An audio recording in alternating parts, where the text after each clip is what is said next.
L'OSM a dans ses valeurs la démocratisation de la musique, l'accessibilité. Puis là, il y a quelqu'un qui nous dit « Ce que vous faites est bien, mais moi, ça marche quand même pas.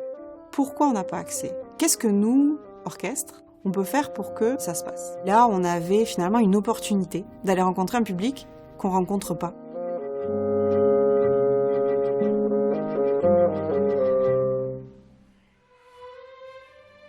Le projet Osmose est parti d'un courriel que j'ai lancé à l'OSM parce que je trouvais qu'il y avait des beaux projets pour les enfants. Mais je voyais pas comment les élèves avec qui je travaille pouvaient bénéficier de la beauté de la musique symphonique parce que c'était vraiment trop gros pour eux.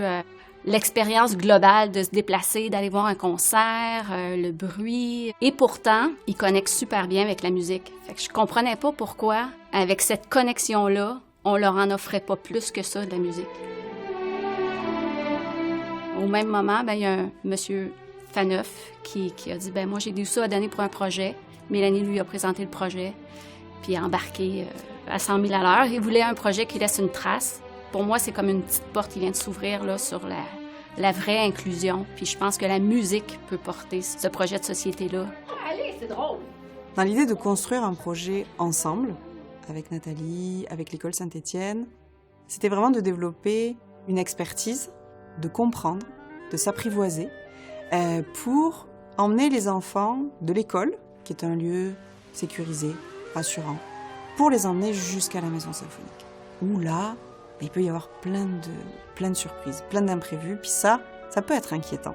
J'ai entendu quelqu'un dire « la beauté, ça peut être bouleversant », puis c'est vrai. Il y a un son, ou il y a une musique, il y a quelque chose qui finit par parler à tout le monde en même temps.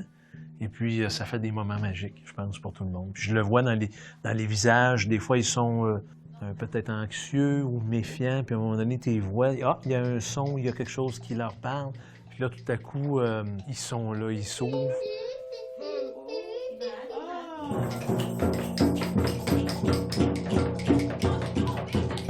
Vous me direz si c'est triste ou si c'est joyeux cette fois-ci.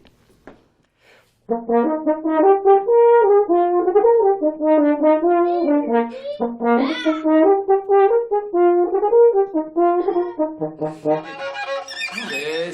ça.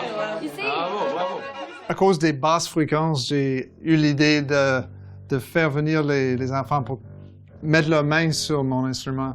J'ai été un peu ému parce que c'était clair qu'il y avait une connexion personnelle et musicale. Il y avait quelque chose qui était vraiment spécial dans ce moment. Bien sûr, musique veut aussi dire corps, donc on voulait intégrer la danse au projet avec les enfants du programme TSA et les réguliers aussi, pour qu'ils aient une bonne idée de c'est quoi un cours de danse adapté, puis de bâtir aussi des ponts entre les différents programmes. Donc le premier concert, on s'est dit, pour être dans cette démarche rassurante, on va le faire à l'école. On est allé avec quelques musiciens qu'ils avaient déjà rencontrés en atelier, puis on a offert un tout petit concert. 1, 2, 1, 2.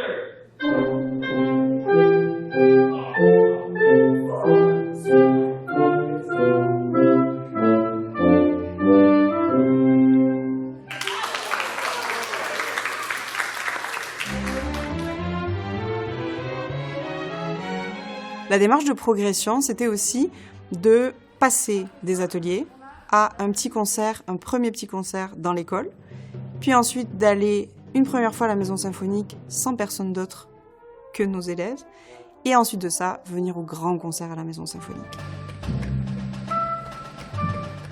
Je pense que la musique va un peu nous rassembler à ce moment-là, puis qu'on va être un groupe unique. Avant de pouvoir dire qu'on fait une performance relaxée ou un concert décontracté, il y a beaucoup de choses évidemment à mettre en place. On a organisé des zones de calme, par exemple. Donc c'est des zones où il y a quelques objets qu'on a disposés, des objets sensoriels, des beanbags, qui permettaient aux enfants qui en avaient le plus besoin de pouvoir sortir de la salle pour prendre un moment de répit.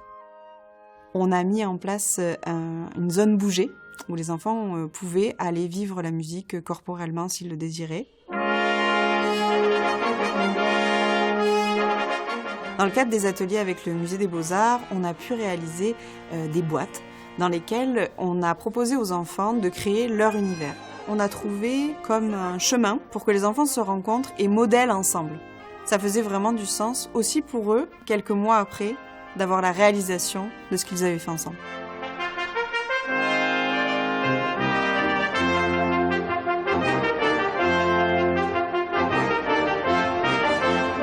Dans les adaptations mises en place, il y avait notamment la lumière qui restait allumée tout le long du concert, à un degré moins élevé que d'habitude.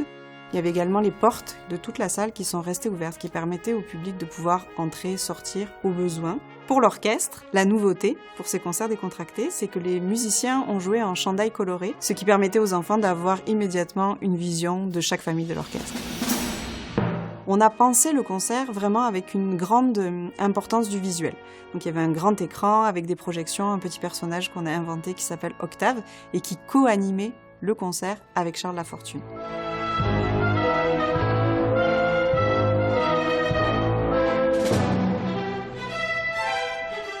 Je sentais que c'était pas clair pour eux qu'ils pouvaient aller sur le tapis de danse, même si tout nous disait que c'était permis. Donc, je suis allée m'asseoir sur le tapis en me disant, s'ils me voient assis là, peut-être qu'il y en a qui vont me joindre.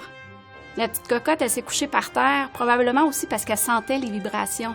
Il y a quelque chose au niveau du ressenti là, qui s'est passé. C'est pas juste parce qu'elle était fatiguée. Il y a des moments dans la vie où l'émotion se submerge. Au moment de la danse, c'est comme si tous mes sens s'étaient éveillés.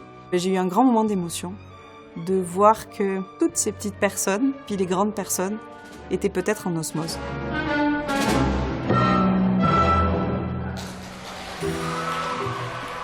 Qu'est-ce que tu as aimé le plus? J'ai aimé Thomas. Thomas. Qu'est-ce qu'il fait, Thomas? C'est le chef d'orchestre. Ouais. Tu étais content de le voir? Ouais. Il fallait deviner quelle musique allait mieux avec l'image, en fait. Ça, j'ai adoré. T'as adoré ça?